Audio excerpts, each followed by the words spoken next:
Our project is called Tutor 30, and the objective of our project is to assist the United Way in recruiting tutors for the Schools of Hope program, specifically looking at ways to encourage businesses to allow their employees to tutor during working hours. So our end product that we envision is to be able to provide the United Way with marketing materials that they can use to go to businesses and approach them about supporting their employees in being Schools of Hope tutors. Schools of Hope was started from a civic journalism project that really began between the Wisconsin State Journal and WISC, our Channel 3 affiliate here in Madison. They started with a civic journalism project, and they looked at various areas of the industry in Madison and Dane County to figure out what was going on, how things were changing dramatically in 1995. They got to the schools, they went to the school system, they started taking a look at the data, and they thought, oh my word, there is a huge achievement gap here between children of color and white children. And they're extremely concerned about it. And the editor at the time was just devastated by it, actually. And he called United Way and he said, I can write about this problem. He said, but I don't know what to do. Can you do something about this problem? And so United Way said, well, sure, we'll at least take a look at it. And of course, we did the first thing that all United Ways do when faced with a problem. We formed a committee to take a look at what was going on in the school district, take a look at the data that they had found, and determine that, wow, we do have a tremendous achievement gap. It exists at every level, it exists at every subject, and we were greatly concerned about it as well. As we started over a year-long study about what we might be able to do about the achievement gap, we came down to the understanding that it was really important that children learn to read by third grade. If they don't learn to read by third grade, then they're going to have a very, very difficult time reading and making that the learning opportunity that it is beyond third grade. And so it became important to us to make sure that children were reading in a proficient or an advanced manner by the end of third grade. We set a goal for ourselves back in 1996 or 7 at this point, and we set a goal for ourselves that we wanted to reduce the achievement gap in third grade reading. And at first the gap got worse, and then gradually the gap got smaller and smaller and smaller. And by 2000, we said, wow, this is terrific, we're making good progress on that. We set a goal for ourselves to eliminate the racial achievement gap by 2005. But in 2004, we had eliminated the racial achievement gap at third grade reading. And then Superintendent of Schools Art Rainwater then declared to our board, he said, you can no longer tell whether or not a child is going to be proficient in reading based on the color of his or her skin. We had a little girl in kindergarten whom the kindergarten teacher had identified as needing help from a tutor. They had identified that she was behind developmentally in kindergarten and had very small language abilities. And so the kindergarten teacher indeed lined her up with a tutor who came in once a week, as the model has us do, and work with this little girl for about 15 or 20 minutes once a week. And after the first time that the tutor showed up, a woman showed up to work with the little girl. Incidentally, the little girl's mother was in prison, and she was being raised by a male relative. And every day after the tutor first came, the little girl would go up to the kindergarten teacher and said, is today that day the lady is coming for me? Is today the day that lady is coming for me? It was something like Thursdays. And indeed, the woman showed up on Thursday again. How needy that child was to have the attention of this wonderful woman who came in once a week to speak with her and to work with her and to read with her. And indeed, that little girl got way caught up. The kindergarten teacher shared this story last year because she was just amazed at what the additional time and attention that one tutor can create in a child's life. The achievement gap is any gap that we see in scores between the achievement of children, the achievement of students, between any particular targeted groups.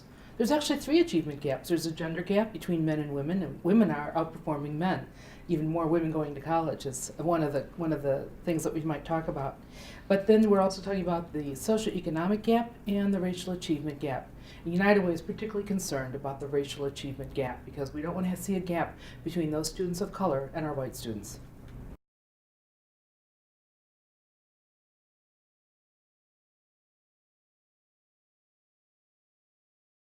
It's cliche to say that it's such a rewarding experience for me, and I say it every year, especially when I get to May and the school year is over and I've met with this student all year long, and I can't believe the year has gone so fast, and I feel so good about going there. It's just amazing. And I've been doing this since 2005, so I'm on my 9th year. I'm working with my 9th student. I work with a single student for 1 year.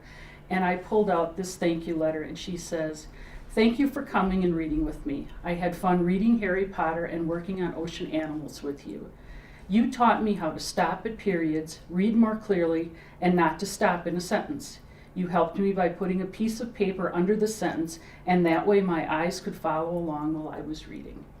It's something that simple, but it's something that I was able to show her, and she picked it up. And that little thank you letter, I'm like, okay, I'm going back next year. I'll do this again. So I go on Mondays this year because that's what works best with the teacher. And some Mondays it'll be getting into work, and it's so hectic, and you just think, I can't leave here for an hour. I leave for an hour, I come back with a completely different attitude. It gets me away from my desk, it gives me a new perspective, and having employer support is huge. It is just absolutely huge. I don't think I would do this if I didn't have their support. Right.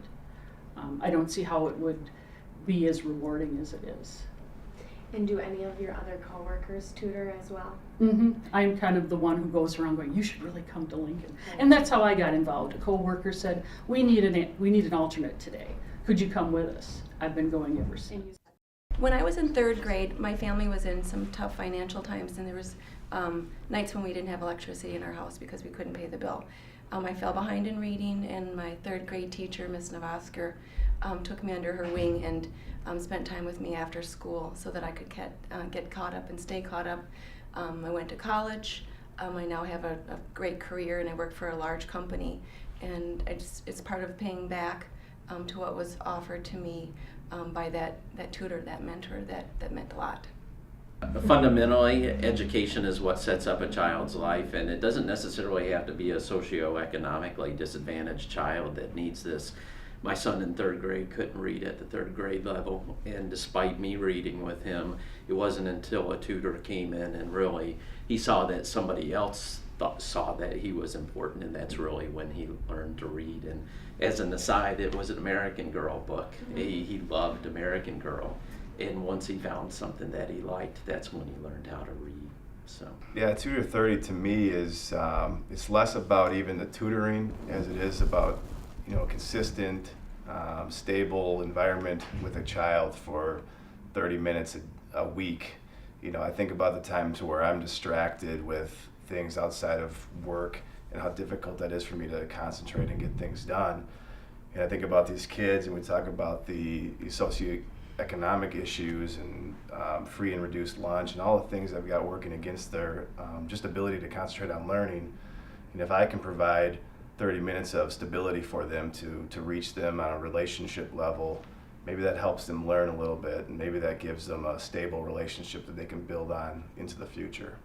I want to get involved with Tutor 30 because we have an issue in Madison. We have a racial achievement gap. We have a solution, Schools of Hope, but we have a need. We have a need for tutors. I work at a huge employer in town that's filled with intelligent people that care and want to help, but they're not really sure how.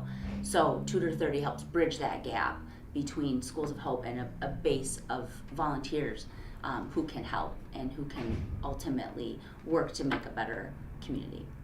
Before 3rd grade, you learn to read. After 3rd grade, You read to learn.